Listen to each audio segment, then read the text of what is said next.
Hashtag no music, no intro. We are back with another episode of the Saints Block Party podcast coming at you, presented by Precious Works LLC. It's the bye week. No Saints football this upcoming weekend. The Saints go into their bye during week 11, sitting at 2-8. But just because it's the Saints bye week doesn't mean that we stop grinding. So this is the first time that we've done this on the pod, and we'll get into it. But our theme for this pod is to do an SBP mid-season report card / grades for the Saints position by position. But before we get into all that, Adam here, joined by my dude Wolf, aka Ryan. But John said temperature checks. Yes, yes, sir. Wayne said they can't hurt us this week.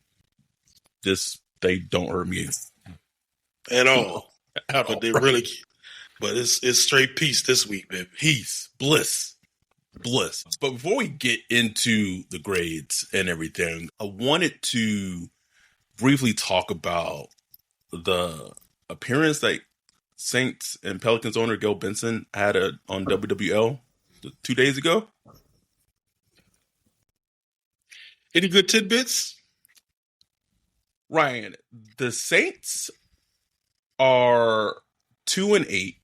The Pelicans, as of tonight, just fell to 2-9. Not one thing regarding either sporting franchise was talked about. I don't know how long the interview was. Like 17 minutes or something. 17 minutes. The hell they talked about? 17 minutes? And not the product of either sporting team was not brought up once? Not once. Most powerful woman in sports. Richest person in the state of Louisiana. Not talking about the product. Product struggling. And has been struggling for quite a while, both franchises. Not mum's the word. And we didn't even talk about was it Dennis Lucia? This was before the Panthers game, if I remember correctly. Right. This one, the team was 1-8.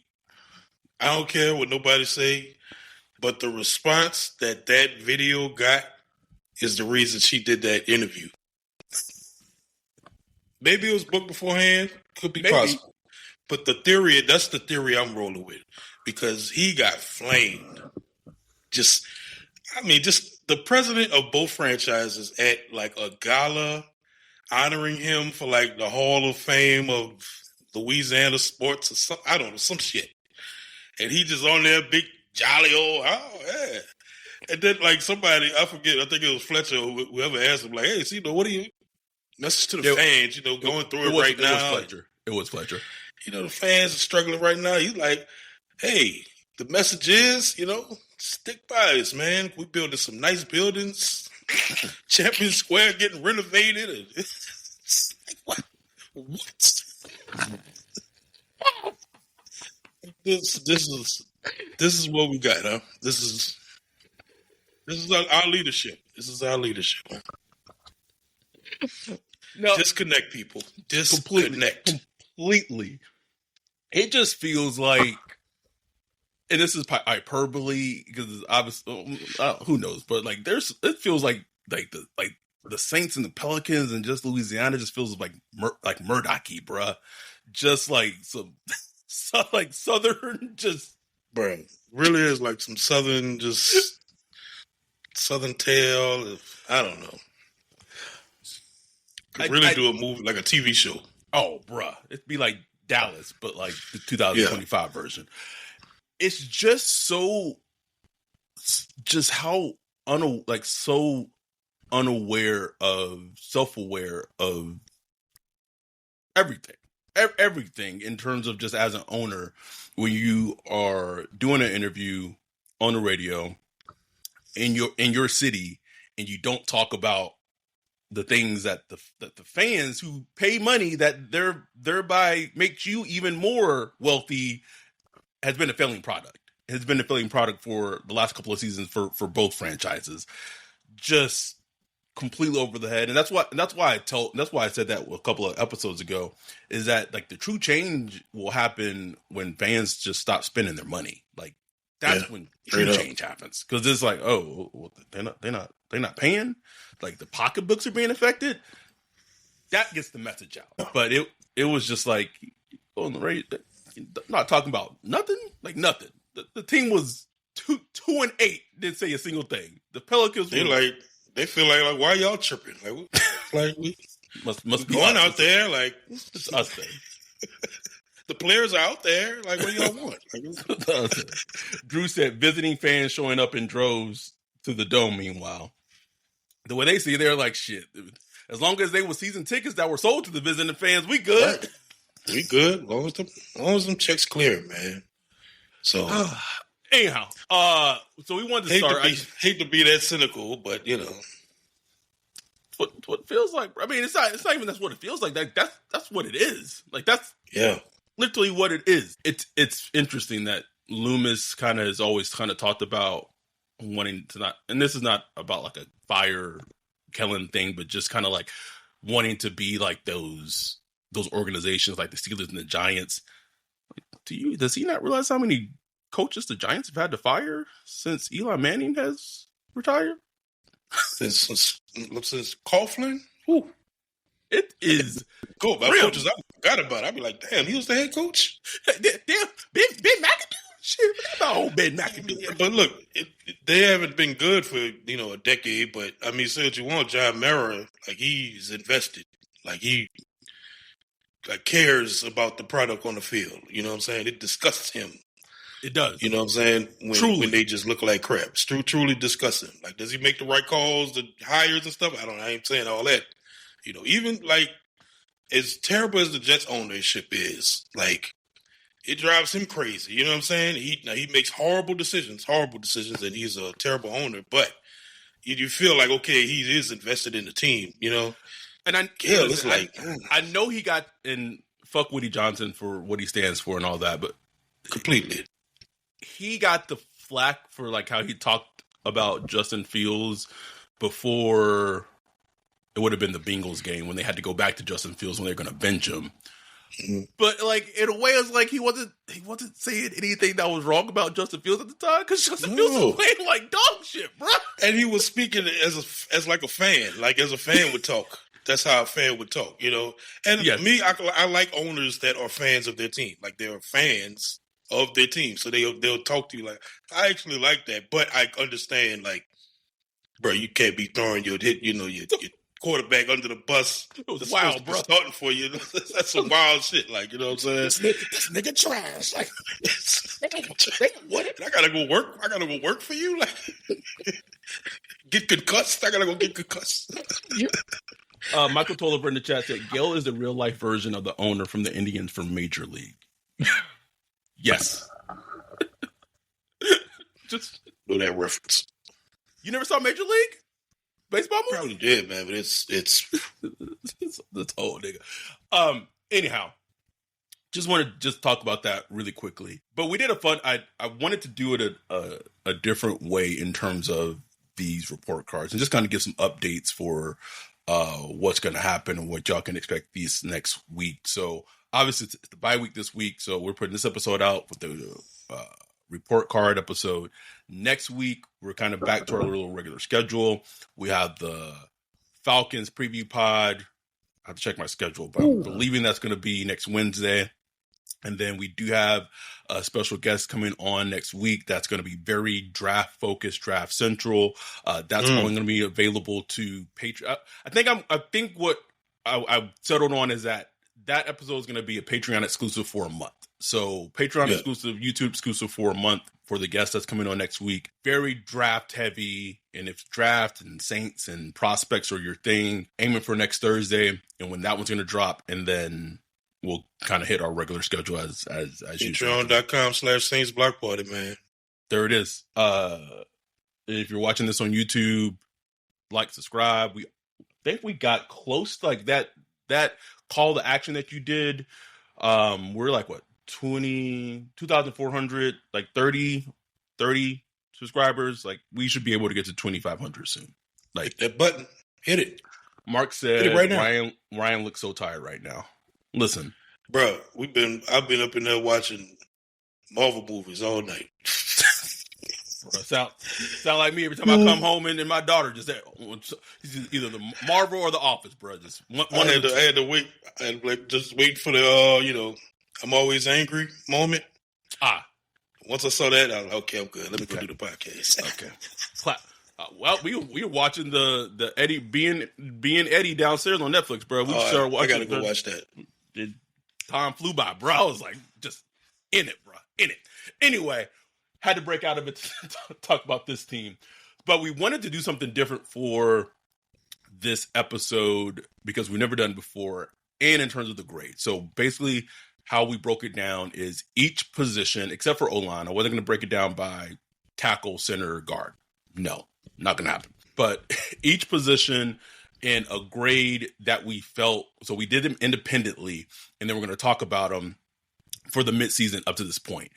For this exercise, if you're listening, the way we kind of formulated it or formatted it is we thought about the play, we thought about draft, like, draft compensation in terms of where the player was player or players were drafted, and contract or free agency. So like for safety, like Justin Reed in terms of his contract, et cetera, if that makes any sense. So we're going to get into that right after this break. This should hopefully be a bit of a shorter episode, but we're going to get into this right after this break as we hear a break from our sponsor. We're going to get into the grades right after this.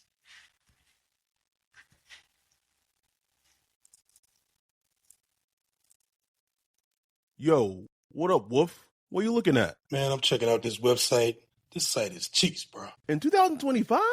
How do you have a crappy website? Couldn't be me. They need to hit up our guy Bijan with Precious Works. Precious Works offers to not only build you a website that's tailored to you and your customers' needs, but also to continue to manage and maintain it so you can focus on your business. Don't have much time? Precious Works is just what you need. No out-of-the-box stuff like Squarespace or Wix. Precious Works will create a site for you. You won't have to worry about plug-in updates, security, or things like that because Precious Works will maintain all of that and be available to you 24/7. Bijan set up Saints Block Party Podcast website for us a few years ago and hit it out the park. He also keeps it up to date and helps us anytime we want to add something new like a form or the prospect matching tool that we did for the NFL draft. It's like having your own personal developer just a text or a call away. Precious Works has worked with everyone from small businesses to large firms, so no job is too big or too small. If you're in the need of a website or you currently have one, but you want to upgrade it, give Bijan a holler at Precious Works. You can get with him at Bijan at Precious Works, Bijon at precious.works, or go to precious.works for his website. Make sure to tell him Saints Block Party sent you. We are back. So appreciate what is it? We're almost like the 30 concurrent viewers on right now. On a Wednesday night during the bye week. True sickos. True sickos, and we love every single one of y'all who are watching this. So I wanted to try to do something a little more fancy than just like a spreadsheet, but my job has been grueling, and this is the best that y'all. That's what we got. That's what we got. But I do want to make it big so everyone can see it. I also wanted to do like a reveal, like we did each position by position, but that obviously is not going to work as well. So it is what it is. So Ryan and I did this independently in a Google shared document of each position, quarterback, running back, all of them, and just doing this report card. What stood out to you as you were filling out the grades? Just like, damn, man, like, I don't feel great about like no position group, like great, or like even like really good. Like, oh man, at least this position group is settled. Nope, not one group, bro. That one wolf. Not a single one. I originally had quarterback as a C plus, and I'll give you the rationale behind that. And we talked about it a little bit last week and talking about Kellen Moore. But for me, for the play that Rattler had in his decent to good games, and it's early. It's very early because he's only started 2 games. But the early returns on Tyler Shough, to get that play from a 5th round quarterback, and then even though he was drafted high, it's still a 2nd round pick at quarterback. I'm not saying they're like a C compared to like the league, but like just their play for Kellen, and now we'll get into like the head coach grade as well. That's impressive, man. Like it. Yeah. I had it as a C plus, and then I changed it, but for that to be like not a glaring like orange or red, right, considering what they had coming into the season, is a really big win for the team. No matter how it plays out in the future, just for like this season, it's a win for the team. Right. Like at no point this year have you really felt like the quarterback play has been the detrimental aspect to the team. You know what I'm saying? Like this is what's holding the team back. It's the quarterback position. Not saying that it's the reason like they should be great, but it's like you never, just for the most of the games this season, you never felt like that was the main issue. You know what I'm saying? So I think just that, going into the season with, you know, a second year, 5th round pick quarterback and a 2nd round quarterback, from what you got out of the quarterback position, it's like it's a C. Like it's a C. I have a C minus. Only reason I went with the minus is because it's just the lack of points. Like just the lack of. That's fair. And that's just obviously there's a lot of nuance there. It's not just the QB. It's the offense. It's the head coach. It's skills. All that goes into it. But it's like I was like, damn. Sean Payton got 21 touchdowns out of Bo Nix so far this season. 21 touchdowns, bro. Like passing and running. And he's playing like shit. He is playing like ass. But he's able to get like the scoring. You know what I'm saying? Just like from scheming and, you know, just cooking it up. You know what I'm saying? So that's why I just got the minus in there. Just from the lack of scoring. You know what I'm saying? The lack of points being put up. But from other than that, man, it's like, what he's been able to do has been impressive, you know? It has been from the quarterback position. This is a little segue. I talked about this in our Discord, and then you tweeted about it, I think it was yesterday. These continual like Rattler and Shough debates, like why are they still going on? Like why? I don't get it, bro. Why are they still going on?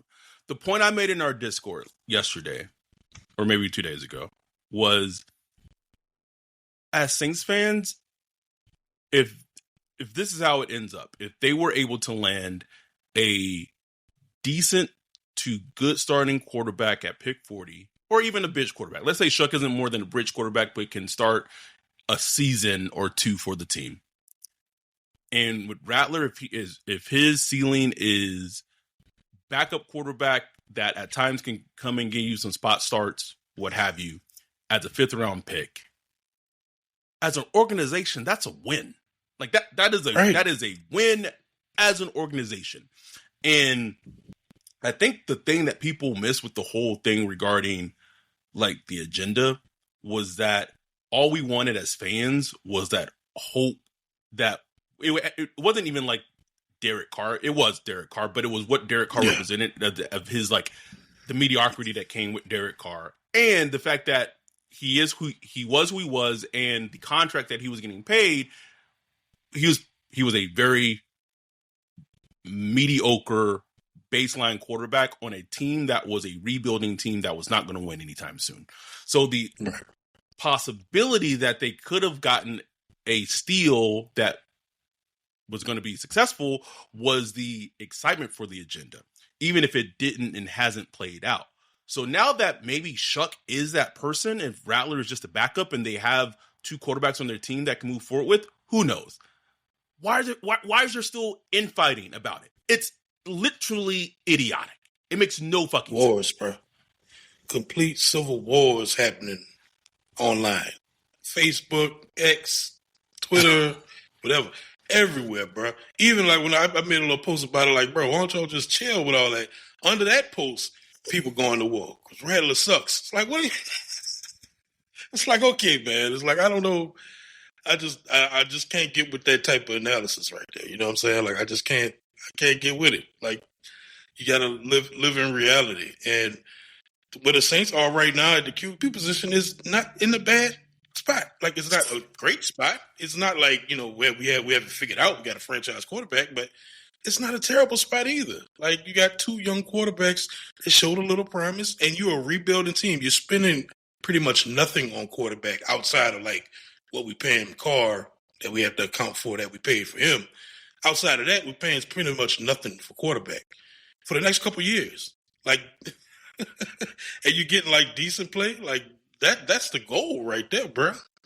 It makes my head hurt. It truly does. It makes my head hurt. I just add that note because I don't see it, honestly, because I probably, like, I don't see it. But I just had to talk about it. One thing that stood out to me when doing this exercise was how much orange is on the offensive side of the ball. Yeah, that's a good point. The only difference is you had running back as a C-, that as a D+, and maybe that ties more into like offensive line and all that, what have you. But it's a lot of orange on offense, Wolf. Like, ooh. Hold out you, bro. Ooh. Hold out you, bro. A lot of orange.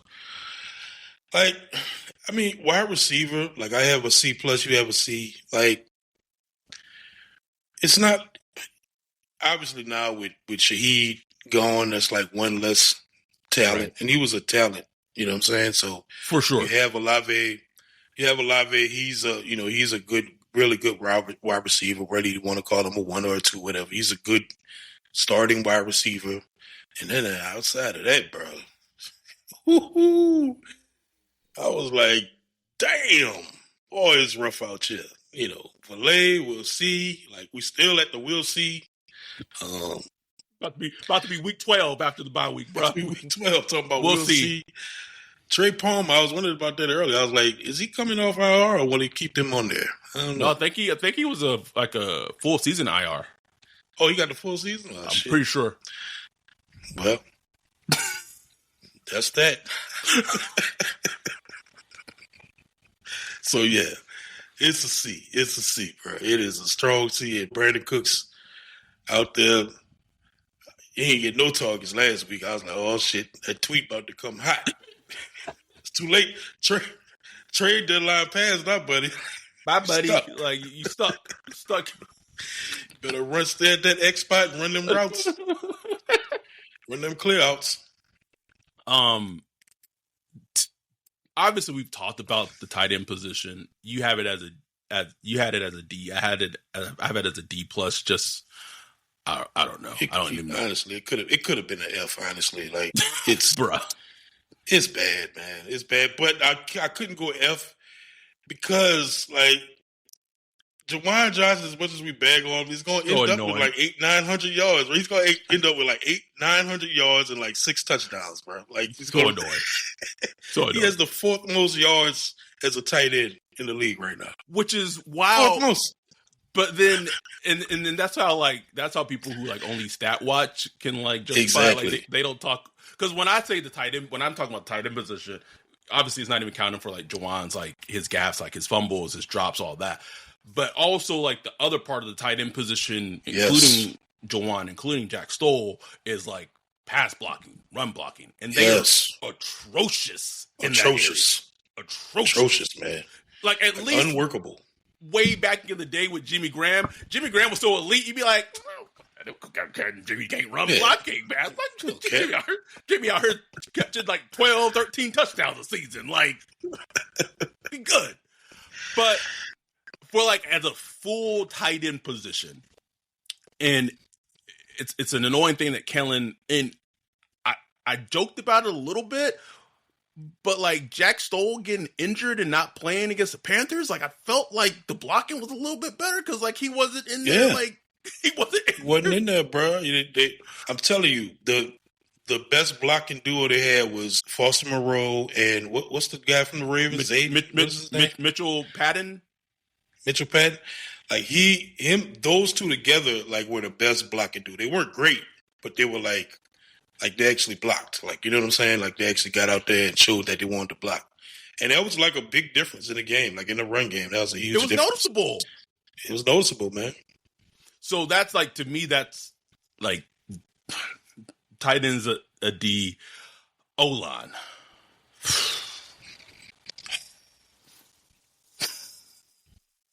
I almost went C because Banks is playing so well.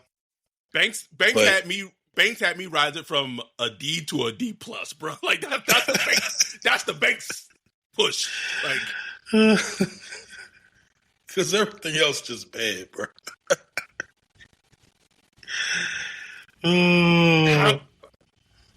How is it? I need to know answers. Well, how you got? I don't know. Eric McCoy injured. I know Penny's not on the team anymore, which also factors into the grade because that's like an admission that like he was a starter. Now he's not even on the team. How you have 4 first rounders in the second round picking the O-line and the O-line still an average D between both of us, bruh? How? Right. How? Got Reduns out there, and we like happy to see him. Like, oh, thank God Reduns out there. Poverty, bruh. Poverty. And it's like, oh, Caesar's not as ass as he has been. Like he's normal ass. Like he's not. This is like Caesar when he was like annoying Caesar. Yeah. Like, but not like the Caesar that was playing like the first half of the season was like unplayable. Like you couldn't play. Man.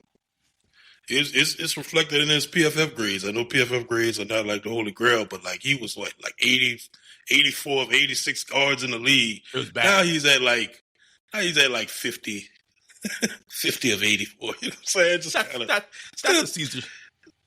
That's the Caesar we know. That's the Caesar we know. He's solid in play. Like he actually out on the tape, bro. He had some good pass blocks. Still horrible in run blocking though. He's just not a good run blocker. Period.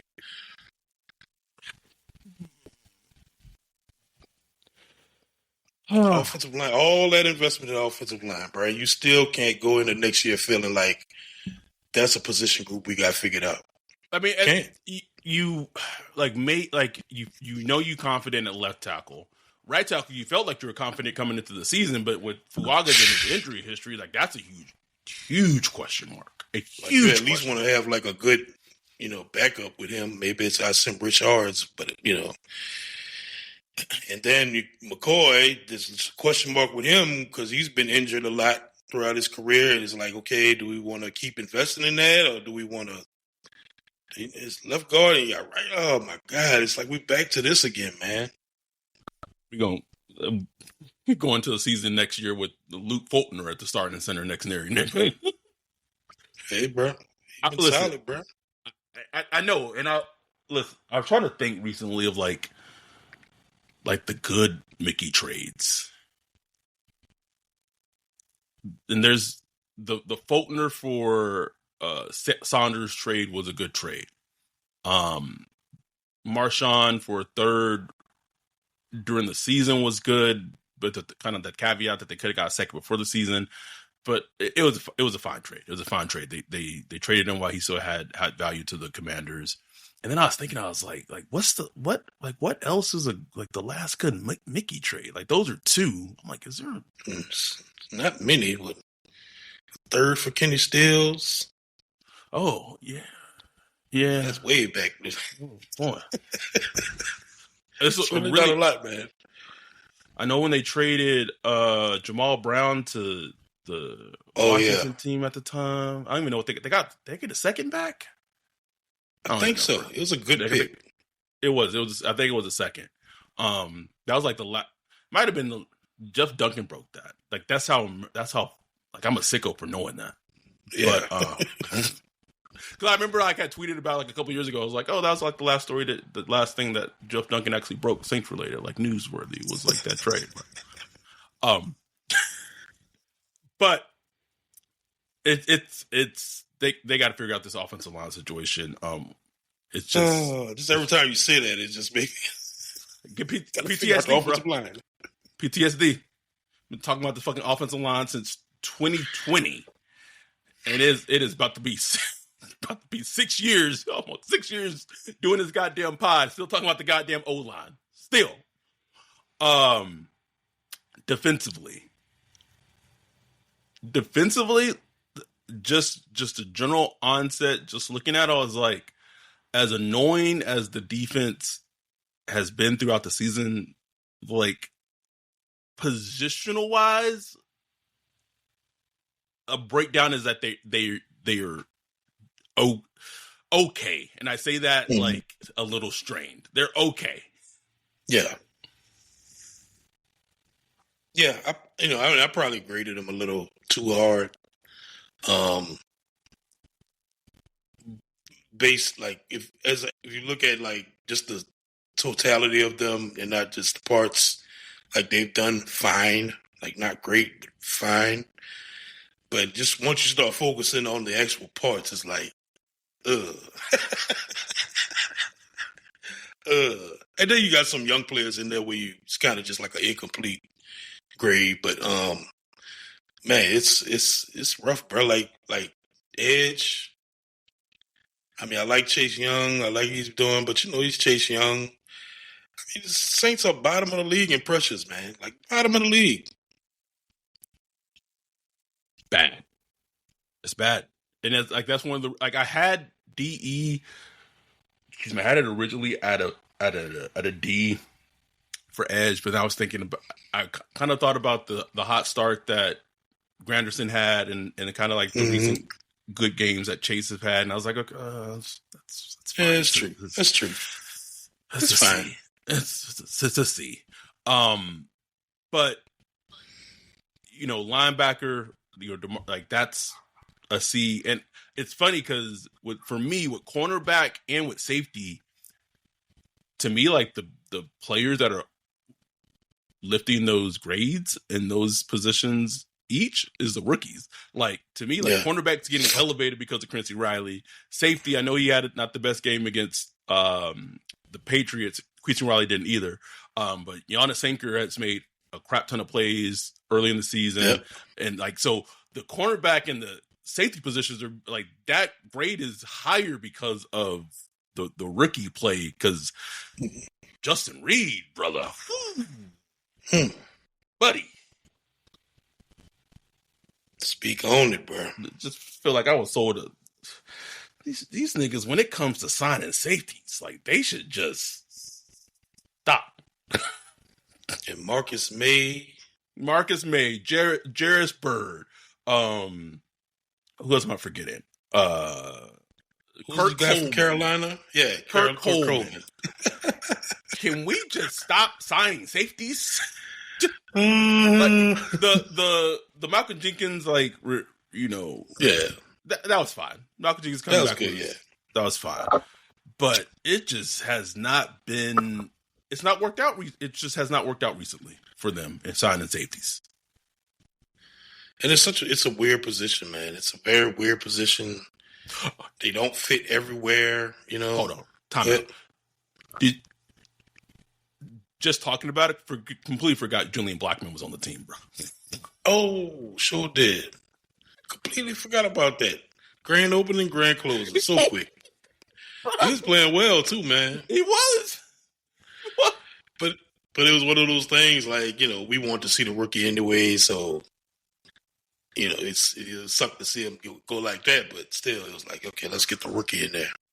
But yeah, it's tough, man. But then then I keep going back. It's like they don't get beat a lot deep. They don't. The Patriots game was like the worst game by far. The worst one, yeah. So it's like they play this brand. They want to play this like bend but don't break. I was watching some of the All-22 yesterday, trying to get a feel for Quincy Riley about where he at, and it's just hard for me to just kind of figure out what's going on schematically. I was like, what? Like, I would love to sit in this offseason to sit with Cody and just like so he could just explain to me some of the things, because it's like, why do this? Like, there has to be a reason why you have a 10-yard cushion on 3rd and 4. Like, it's just like, why? And some of it's not man to man. It's these weird zones. This guy drops in to cover this zone. It's just a lot of stuff going on. So it's hard for me to even say, to even judge, really, because like if you're playing a 10-yard cushion and the guy just like stops, catches the ball, like, I mean, can I really bang the cornerback for that? Right. If that's what he's been told to do. Yeah, like if that's what he's being told to do, I can't really bang him for that. Like it's so hard to really figure out. But I do like Chris Wilder, the way he's moving. I think he got good instincts. He does. But other than that, and Alante is Alante, man. Like, very hot and cold. He gonna give you some plays every now and then. They'll be like, woo. And then he gonna give you plays like versus the Rams, where he's on the goal line. It's like, okay, well, what are you doing, bro? Like, what is the point of what you're doing? Like, when I shared that that ESPN article, and he's like in like the fact that, and again, I don't pocket watch. Like, Alante, professional NFL player, get your bread, brother. And I usually say it's not my money when it comes to like especially like with the Saints, but like the fact that he might get 18 million, $18 million.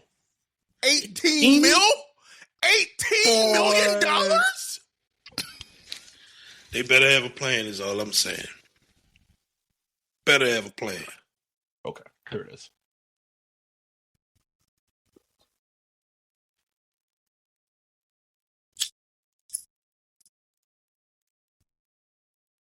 So he's a free agent next season. Yeah, guess that's feels about in that range. That's okay. All right. I'm thinking more like, take this 1 year, $4.5 million with incentives. No. He getting paid, bro. Like, if it's not from the, if it's not by the Saints, he getting paid from somewhere else. I know he is, bro. I know he is, man. I mean, look, he's young. He got a couple splash plays. He does make some physical like plays here and there. So, any big, if you like a team, a particular type of defense might love him. You know what I'm saying? It takes a particular type of defense. Yes. Like, I don't know if I'm trying to think, like, he's like a Steelers type of player. Yes, absolutely. And it's interesting to hear like the teams that were interested in him at the trade deadline. So it was the Bears, it was the Colts, and I also heard the Commanders were interested in him before like they got ravaged by injuries and maybe like not in the playoff picture. So it'll be interesting to see how his contract situation plays out. Let me just catch up on any questions. Call me Aries. Get ready to learn Tennessee, buddy. Yeah, the Rook said we didn't even want to pay CD more than 12. And now he over here making plays for DA in Chicago, bro. DA's something else, boy. Hey, anything else on either offensively, defensively before we hit special teams and head coach? Nah, that's it, man. Special teams, I had a big fat F. Big F. You gave him a D minus. Oh, I gave him an F. They're like the worst special teams team rated by DVOA. We're lucky that Blake Grupe has not missed another field goal. The punter, Kyle Kroger, someone said grossy ass name on Sunday during the chat or on Twitter when he shanked a punt, I believe it was. Cause I said he was going to shank. I was like, he's about to shank this. He called that shank. He sure did. this nigga went out and just shake the shit out that shit, bro. F. Woof. Like, that's the little shit, and it's little, but like special teams is so huge in the grand scheme of like winning a football game. It is, bro, huge. It is. You could argue it may have cost them a game or two, maybe. Yeah, maybe in terms of special teams. Like I mean, they would have lost that Seattle game regardless. But their special teams is what turned that game into what it was. You know what I'm saying? Turned that into like just a slaughterhouse. Only reason I give him like a D- is because Blake has like improved a little bit the last couple of weeks, and you haven't seen as terrible of like kickoff coverage the last couple of weeks. But that's all I got. I ain't got nothing else, man. F. Only reason is not F. That's fine. F. And then lastly, head coach. I had my grade for Kellen Moore midway through the season. Well, I spent like 15 minutes thinking on that one. Did you? Yes. I originally had it a C, and I knocked it down. You have him as a D. I have him as a D+.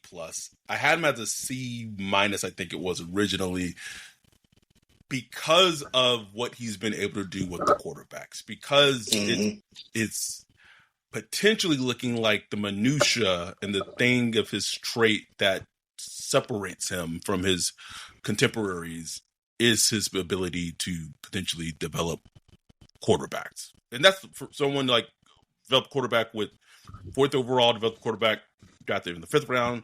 Part of things like, and we've seen it, but we've seen him with, Dak, we've seen him with Justin Herbert and Jalen Hurts and what have you. But I still ended up in a D just because developing the quarterbacks is really, really good and important. Game calls and play calling on the game is important, but that is such a small piece of being an actual head coach for a team and for like a CEO that the other things for me is so lacking and so like bottom level that I couldn't go higher than a D. Well, I got a D+, but you went D. Yeah, it was basically that, man. Like, I just thought about the things that I really do like about him, and that list is just short, man. Like, and don't get me wrong, the quarterback thing is important. Yes. And I do like that he has kept kind of the mood in a good place, even though it's a dark season. But man, just a lot of the other stuff, man, like the lackadaisical training camp, the lack of instituting like a physical mentality in the team, even though that's like what you want. Run game, the game day management, the time clock management, lack of aggression, being aloof and by himself on game day. On a game day, looking aloof by himself, lost, not inspired. Those things, like, that's why I just had to do it deep, bro. Like, I was deep, like, nah, man, you got to fix those, bro. To the point where you got to go to head coach college or something, man. Like, this ain't gonna cut it. This is not gonna cut it. But maybe he'll learn. Maybe he'll learn some of those things. And the most important thing, if he could keep developing those quarterbacks and getting the most out of them, maybe it'll spark some things in him that'll turn the light. And ultimately, like, he's 2-8 as a coach right now. You know what I'm saying? So it's like, I can't give you too much credit, bro. You 2-8. Yes, nuance. Yes, team bad. All that. But you're 2-8. You know what I'm saying? So that's one of the few positions that you can unequivocally judge on record. You know what I'm saying? Yes. And that's how I saw it as well. I think we both worded it very, very well. So I'm going to share one more time, because then I wanted to ask you this, just as, hold on. Boom. All right. Sharing it one more time, because I want last question as we kind of wrap this up. Again, this is bi-week episode. You seeing this? Saints have a top 3 pick in the draft, top 4 pick in the draft. And can we, before we even get into that, this is why, like, when I say that when we talked about the Saints have had poor self-scouting these last 4-5+ years, like, this took us, honestly, like, just first kind of like word association, first grade to kind of come to your mind when you're really evaluating each position of the team. This is us being fair about the positions on the team. We came up with this in about 5 to 10 minutes. Does this? I know the question is. I know the answer is like, yeah, of course they evaluate the positions each season, Adam. Of course they break down each positions and all this. But like, is that assessment? Is that breakdown? Is it like honest? Right. Because I could almost wish. Go ahead. No, I was just saying. I almost wish like they could see what other teams grade their players as. Because like every team has like grades every player in the league, and they have a board up, has every team with their little number grade on it and stuff like that. Like I wish the Saints could see other teams' grades on their players, so they could just kind of get a dose of reality. Right? Because I 100% guarantee you the Saints got higher grades. Like I don't know, like the Niners are grading like a healthy Fred Warner like a 9, right? And then Saints look at their grades like, wait, but Pete Warner's an 8 on our book. Like that's the shit. Like no, like that's the problem, nigga. Like no, Pete Warner's not an 8. He's a 4. He's a 4. He's not an 8, bro. Like what are you talking about? Pete Warner's an 8. Like reevaluate. And as much flack, and this is more draft related, but as much flack, Sean, a lot of those can be throwing Sean Payton's way. He knew after a couple of drafts with Ryan Pace, like, man, this shit is stale, bro. Like, our drafts have been ass. Gotta get up, gotta get out of here. Come save me, Jeff. Evaluate. And this is not an attack on Jeff. I've said the entire front office need a cleansing, bro. Needs a fresh. Just cleanse that bitch out. Because everyone's hands is involved. Like everyone's hands. Mickey's hands. Jeff Ireland's hands. Everybody's fucking hands. But an honest self-evaluation when the season ends, you break down the positions and you go, damn, we far, huh? Now, not to say what, who knows what you have at quarterback. If Shuck is a guy or the guy, that changes a whole bunch. And then it's like, okay. So does. Now we know he's the guy or a guy. How do we build around him? Or exactly. Conversely, if you know that he's not the guy, it's like, okay, then how do we build this team? Because this is what we see. How do we build this team? So all that to say, you looking at this, your grades, my grades, you can put them, whatever. Top 3, top 4, 5 pick. What are you eyeballing in this draft? It's early, I know, but I mean, quarterback aside, edge would be key because they have to get a better pass rush. You can't get good even if you have like good secondary players. It's hard for them to shine when you have terrible pass rush. Like they got to get better there. And if that's taking, Reese in the first round or Bain or whoever, I'm not saying like they should chase need just because they need edge. Obviously the grade should be there. The player, if it's like a top 3 pick, it should be like a top 3 level player in this draft. But edge is like huge. Edge is huge. But just blue chip, man, like get great players, bro. They obviously have needs everywhere. Everywhere. So there is no wrong answer. Offensive line might be the wrong answer. Absolutely wrong answer. I just don't want it. F. I don't want it. I think edge sticks out to me. I was talking to my dude, Jake, who has gotten some access to a lot of all 22 film, and he was watching Caleb Downs earlier, and he was just saying, Adam, he's like, Adam, this he moved different. Like, and known Jake for a while, just in his opinion, he said Caleb Downs is like the one of one player like in this draft, just in terms of just how he moves. I believe it, bro. I believe it too. Then it's like, all right, you take Caleb Downs, and I do enjoy him as a prospect, and I've really warmed up to the idea of them drafting him. But it's like, put him at safety, and then you're gonna run it back with Creep and Chase Young again, bro. I get it. Like, you got, Caleb Downs back there, but Matthew Stafford in the pocket just making pancakes, bro. Just just chilling back there. Like, that's hard, man. That's hard. It is. But I still think, you go with the blue chip player. You can't fix it all in one draft. You're just going to keep trying to attack and improve the pass rush some kind of way. Go in the later rounds. There you can find. Sometimes you can find good pass rushers in the third round. Teams do it all the time. I was like, I'm trying to think. What's the last? Was it? It was Trey Hendrickson. Yeah. Find a Trey Hendrickson or something, man. Find Junior Gillette or something, man. I mean, look, we found a big creep.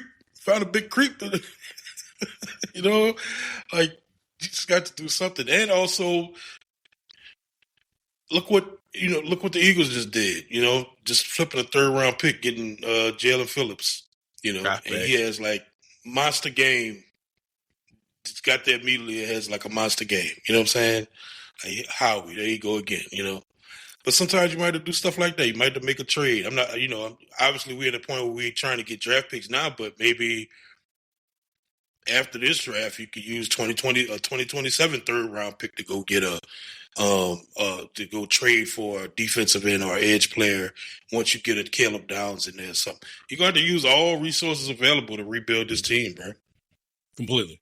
And I was looking at it from the offensive perspective of the ball, and just in regards to kind of just, again, that article, ESPN Plus article about I think it's the top free agents who are like under age 25. I believe that's what it was. I'm going to tell fans right now.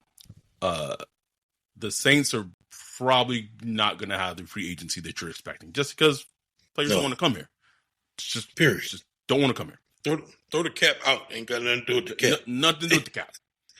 But not a destination. They want to. There's two players on that list that I would, if they could add one of these two, not both, one of these two. And I don't even know if they would leave their current team.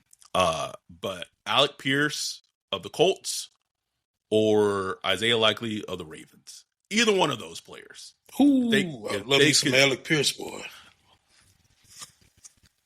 Because here's the thing, though, man. It's like, if you Alec Pierce and you watching Kellen offense, it's like, I'd rather just stay with the Colts, man. Like, what? Like, why would I want to go there? That's why I'm hoping, Shuck keep showing stuff, because he's helping Kellen Moore's like marketing. You know what I'm saying? Like, he's making Kellen Moore look a little better. Just giving some explosiveness and some dynamicness to his offense. You know what I'm saying? So, yeah, because like, if you're an offensive player, like players used to want to come play for Sean Payton because they knew, okay, C.J. Spiller, he like, man, I'll go with Sean Payton. He had Reggie Bush, he had Darren Sproles. I can go do something down there. But if you're a running back, it's like, man, you got Alvin Kamara running in the brick walls. You're like, I'm not going down there, boy. It'll be the end of my career. And the crazy thing is, like, Kellen didn't get that bump from free agents when he signed with the Saints, but he had it with like I heard, like, to our guy Jake, who was at the combine for SBP, talking to the offensive players, all the running backs in the draft, every time he brought up Kellen Moore, like, their eyes lit up, like, oh yeah. That was last year. Saquon Barkley. Oh, yeah. That was last year. That was old Kellen, not rookie head coach Kellen that's been through his trials and tribulations yet. They said, exactly. Okay. Well, anyway, this was a fun thought exercise for us to do. Just go through the grades, report cards for the team up to this point. Enjoy this bye week. Put on Red Zone, whatever you do. Enjoy this bye week and just be free. Free, bro. Free. We will be back next week. Very busy week for us next week. A lot of moving parts, but we'll be back next week. Regular schedule. It's going to be Falcons week. Falcons 8 week. Yes. Hate those. Falcons 8 week. And so we will talk about it all next week, previewing the Falcons game, Falcons Saints game, and have our draft special episode on Thursday for all Patreons and YouTube members. So we appreciate y'all. We love y'all. Enjoy the bye week. Be safe. With that, we are out. Peace.